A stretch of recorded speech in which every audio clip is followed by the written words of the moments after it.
हिंदी प्यार हो गया है तुमसे मुझे।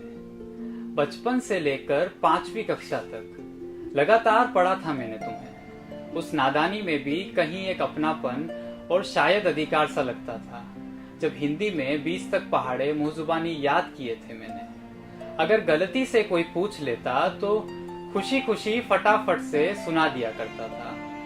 मगर क्लास 6 क्या आई, मेरे दिमाग में कुछ गरीब सी लगने लगी थी तुम अब। क्लास 10th के बाद अंग्रेजी के एलिट क्लास में शामिल होना जैसे दिमाग की एक जिद सी बन चुकी थी। वक्त अपनी उसी रफ्तार से अब भी चल रहा था, मगर मुझ पर एक सरकेज़्म हावी हो गया था कि कोई हिंदी का ना कहे अब मुझे।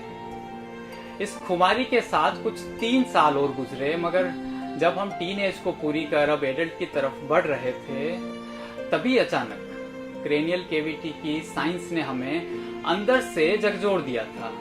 अब हम इंट्रापर्सनल सवालों के घेरे में खुद को देख रहे थे, जो किसी एलिट बिरादरी या उस 4 दीवारी कब्जे की सोच नहीं थी कि जहां हम हिंदी का मन की आंखों से तसव्वुर ही ना कर सकें।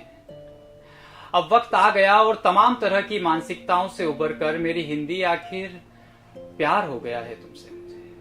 उसी 5वीं कक्षा की तरह मेरे आसपास चाहता हूं तुम्हें, क्यों नहीं उम्र भर के लिए समा जाती हो मुझ पर।